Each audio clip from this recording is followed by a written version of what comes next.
Por la senda de Santa Cruz, de nuestros enemigos, líbranos, Señor Dios nuestro, en el nombre del Padre, del Hijo y del Espíritu Santo. Amén. Señor mío y Dios mío, creo firmemente que estás aquí, que me ves, que me oyes. Te adoro con profunda reverencia. Te pido perdón de mis pecados y gracia para hacer con fruto este rato de oración. Madre mía Inmaculada, San José, mi Padre y Señor, Ángel de mi guarda, interceded por mí. Queridos hermanos, vamos a hacer hoy nuestra meditación con un texto de San Teófilo de Antioquía.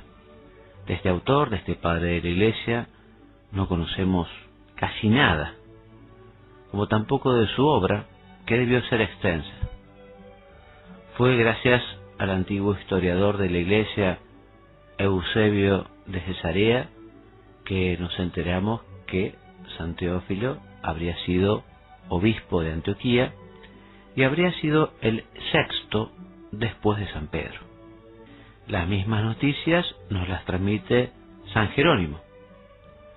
San Teófilo es el único de los apologistas que estuvieron revestidos del carácter episcopal y en una sede tan importante por su antigua tradición. El texto que leeremos y después meditaremos es un fragmento de un libro que recoge la doctrina sobre el pecado original.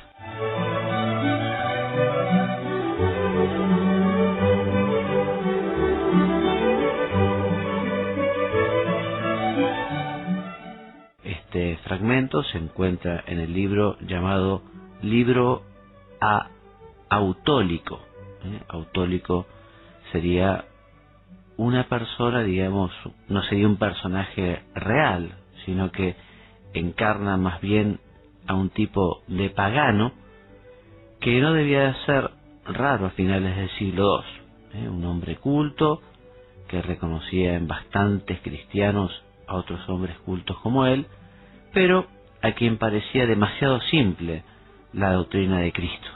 Entonces Teófilo intenta salir al paso de estas y otras razones, tratando de convencer a su posible lector de las fuertes razones para creer que tienen los cristianos. Este texto habría sido escrito hacia el año 180 y dice así: cuando Dios puso al hombre en el paraíso para que lo trabajara y lo custodiase, le ordenó que comiera de todos los frutos, también del árbol de la vida. Solo le mandó que no gustara del árbol de la ciencia. Y desde la tierra de la que había sido creado, Dios trasladó al hombre al paraíso para que le rindiera fruto, de modo que creciendo y llegando a ser perfecto, a ser declarado santo, subiera al cielo en posesión de la inmortalidad. El hombre fue creado con una condición intermedia, ni del todo mortal ni enteramente inmortal, sino capaz de lo uno y de lo otro.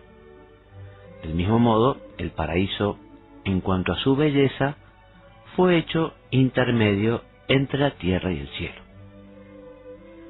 El árbol de la ciencia era bueno en sí mismo, y bueno era su fruto. La muerte no estaba, como piensan algunos, en el árbol, sino en la desobediencia, pues en su fruto no había sino ciencia, y esta es buena si se usa del modo debido. Adán, por su edad, era como un niño, sin idoneidad para recibir la ciencia. Todavía ahora, cuando nace un niño, no puede comer inmediatamente pan, sino que primero se alimenta con leche y sólo luego, al crecer, toma alimento sólido. Algo así sucedió con Adán, pero por esto no fue por envidia, como piensan algunos, por lo que Dios ordenó al hombre que no comiera del árbol del conocimiento. Además, Dios quería probar a Adán y experimentar la obediencia a su mandamiento. Dios deseaba también que el hombre permaneciera más tiempo sencillo e inocente en su condición de niño. Respecto a Dios y entre los hombres, es algo santo que los hijos estén sujetos a sus padres con sencillez e inocencia. Y si los hijos han de someterse a sus padres, cuánto más a Dios, Padre del universo. Además, es indecoroso que los niños conozcan por encima de lo que exige su edad, pues del mismo modo que nadie crece en edad, sino por etapas, así también ocurre con la inteligencia. Por otra parte, si una ley ordena abstenerse de algo y no se observa, parece evidente que no es la ley la que causa el castigo, sino la desobediencia y la transgresión a ese precepto. Y si un padre prohíbe a su hijo ciertas cosas y éste no guarda el mandato paterno, aquel lo castiga porque no quiso obedecer. Así, la desobediencia llevó consigo que el primer hombre fuera arrojado del paraíso, no porque hubiera algo malo en el árbol de la ciencia, sino porque a partir del pecado, como de una fuente, manaron hacia él, hacia el hombre, los esfuerzos, dolores, molestias y a la postre la misma muerte. Dios prestó al hombre un gran beneficio al no dejar que permaneciera para siempre sujeto al pecado. Como en un destierro, lo arrojó del paraíso, para volver a llamarlo una vez expiada la pena en el plazo determinado y ya educado. Y todavía más, del mismo modo que a un vaso, si después de elaborado presenta algún defecto, se le vuelve a amasar y a modelar para que resulte nuevo y entero. Así sucede al hombre con la muerte. En cierto modo se le rompe para que en la resurrección se encuentre íntegro, esto es, limpio, justo, inmortal. Dios llama a Adán y le dice: Adán, ¿dónde estás? No porque lo ignorase, sino por su longanimidad, para darle ocasión de penitencia y confesión. Alguno nos dirá: ¿Adán fue creado con una naturaleza mortal? De ninguna manera. ¿Inmortal entonces? No. ¿Entonces? No era nada. Tampoco afirmemos esto. Adán no fue formado con naturaleza mortal ni inmortal. No lo creó ni mortal, inmortal, sino, como ya dijimos más arriba, capaz de las dos condiciones, para que, si se inclinaba a aquellas cosas que tienden a la inmortalidad, observando los mandamientos de Dios, recibiera de él la merced de la inmortalidad y llegara a ser como Dios. Pero si en cambio, desobedeciendo a Dios, se entregaba a las cosas de la muerte, el mismo hombre fuera autor de su propia muerte, porque Dios hizo al hombre libre y dueño de sus actos. Ahora bien, aquello que el hombre perdió para sí por su descuido y desobediencia, Dios se lo vuelve a regalar ahora por su largueza y misericordia con los hombres a sujetos. Y del mismo modo que el hombre con su desobediencia se atrajo para sí la muerte, todo el que quiera puede ganar para sí la vida eterna si obedece a la voluntad de Dios. Dios nos ha dado la ley y los santos mandamientos. El que los cumpla puede salvarse y una vez resucitado obtener como herencia la incorrupción. Hasta aquí el texto de San Teófilo de Antioquía.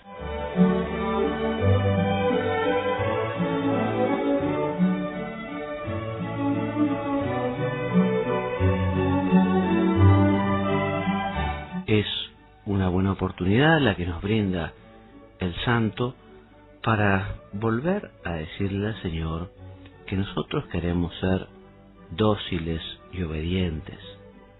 Ya escuchamos nosotros al joven rico que le dijo un día al Señor: Señor, ¿qué tengo que hacer para ganar la vida eterna? Jesús, mirándolo con cariño, le dijo: cumple los mandamientos. ¿Cuáles?, volvió a preguntar el joven, y Jesús le reza, le cita, le dice los mandamientos. El primero: amarás al Señor con todo tu corazón, con toda tu alma, con toda tu mente, y luego le va enunciando los restantes mandamientos. Este hombre, que era bueno, los cumplía desde pequeño, desde joven, desde niño. De modo que el joven rico, al cumplir los mandamientos, tenía asegurado el cielo.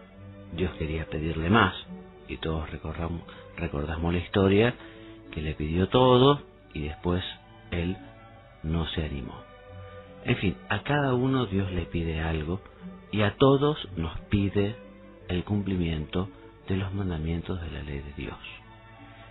El cumplimiento de los mandamientos de la ley de Dios puede ser algunas veces difícil de vivir, pero nunca jamás imposible, porque Dios es lógico y Dios no nos pide nada que no podamos hacer.